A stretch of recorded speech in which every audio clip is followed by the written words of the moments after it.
So you seeing is believing, obviously. Absolutely. I mean, you can talk about this, but when you actually witness it in a living human fluid, when you're looking at it and seeing these biological, I mean, taking videotapes, you can go to YouTube and watch these biological transformations. There's over 40 videos of this. Of course, I discuss it.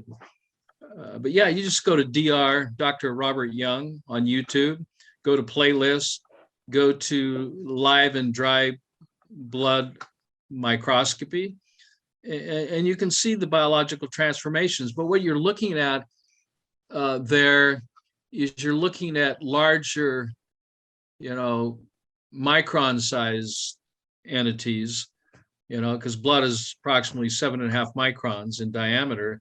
You're looking changes, and some of those changes can go up to 20, 30, or 40 microns, and they can reduce in size. I see them just shrivel up and then push out a yeast form. And that yeast form may be 1 or 2 microns, or it could be 4 or 5 microns. It's like it's giving birth to a whole different form. And you can see just some of these particles literally dissemble, and now they're in the vascular fluids, or the fluids that they were contained in when taken from the blood, and you can see them kind of moving around. So actually seeing is believing.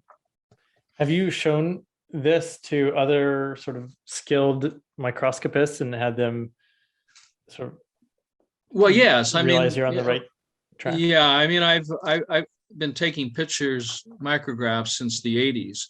I remember my experience talking to a professor of hematology at the University of Vienna, and I showed him biological transformation of red blood cells into bacteria and then back again. And he said, in the 20 years I've been teaching hematology, I have never seen what you just showed me.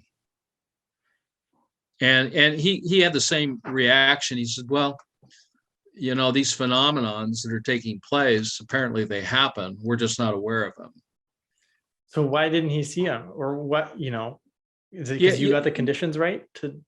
Well, you have to be looking at them on a daily basis. And I think you have to happen onto it. It's kind of like you don't notice a particular car or a brand of car until you buy one yourself, and all of a sudden everybody's driving it. And you kind of you kind of say, well, geez, I didn't know, well, he's got one, they got one. I mean, everybody's got this car. I thought it was unique, but it's not.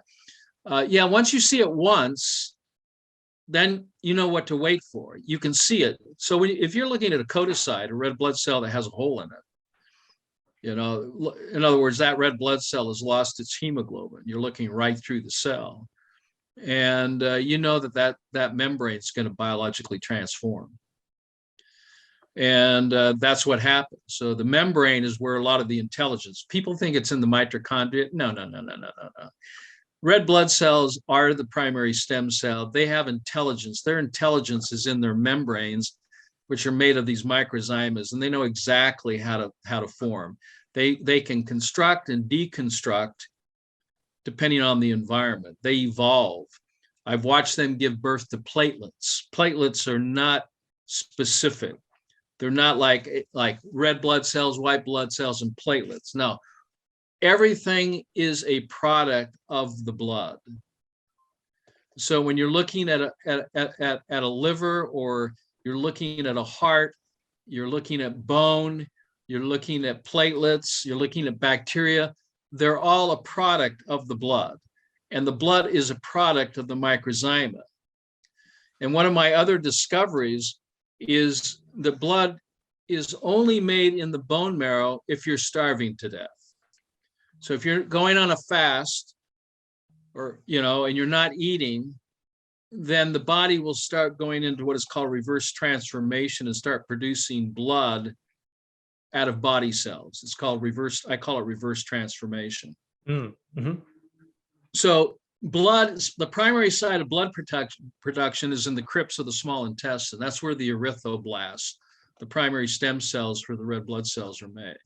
And then from there, they go into circulation. And people don't realize that they de-differentiate and redifferentiate. That muscle is made from blood. Heart Hearts are made from blood. Liver is made from blood. Bone is made from blood. And you kind of get it if you're looking at a 9 to 10 to 11 week fetus, and you can actually see the stages of transformation that's going on as blood from core blood from the mother is being transformed into various organs and glands.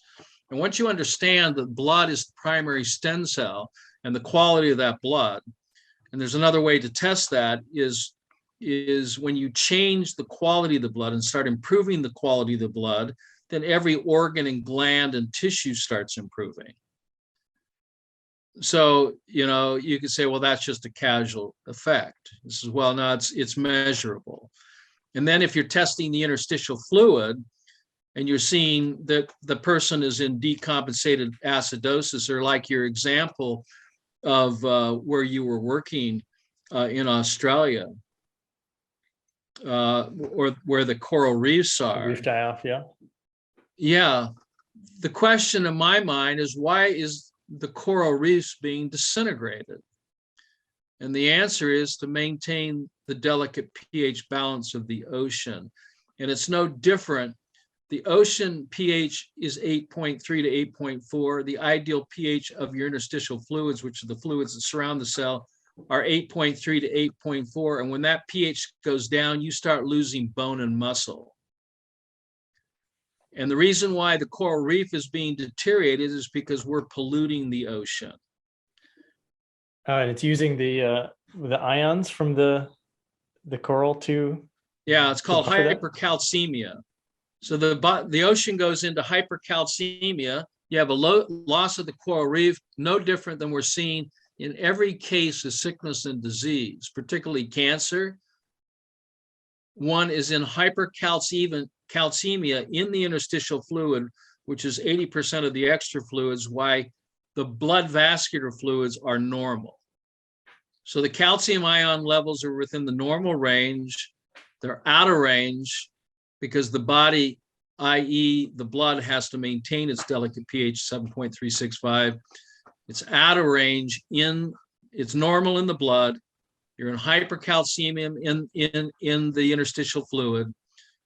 And this is where you end up with arthritis and osteopenia and osteoporosis, and your bones are being used to maintain the alkalinity of the blood to keep you alive.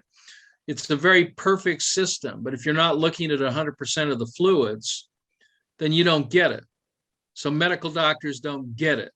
And the reason why they don't get it, because they're only looking at 10% of the body fluids, which are the vascular fluids, and they're not testing the biochemistry, of the interstitial fluids. So they're missing the whole show, literally missing the whole show. And so they're not going to see the coral reef being dissolved. They're just going to looking at a symptom and call it a disease when it's really not a disease. It's a symptom of acidity that's been compromised by lifestyle. What you eat, what you drink, what you breathe, what you feel, and what you think, and what you feel and what you believe. So rather than correlate disease as a thing or as a noun, there is no disease. Disease is an illusion. There's only balance and imbalance. And if you don't test the ocean, then you're going to lose the coral reef. If you don't take care of the acid rain, then you're going to lose the forest in Denali, which is happening. It's called acid rain. And if you want to lose your bones and muscles and wonder why you think it's a disease, you're in fantasy land. You're hallucinating. You're losing the bone. You're losing the bone and your muscle to maintain the biochemistry to keep you alive. The body does that on its own, in spite of your perverted or inverted lifestyle.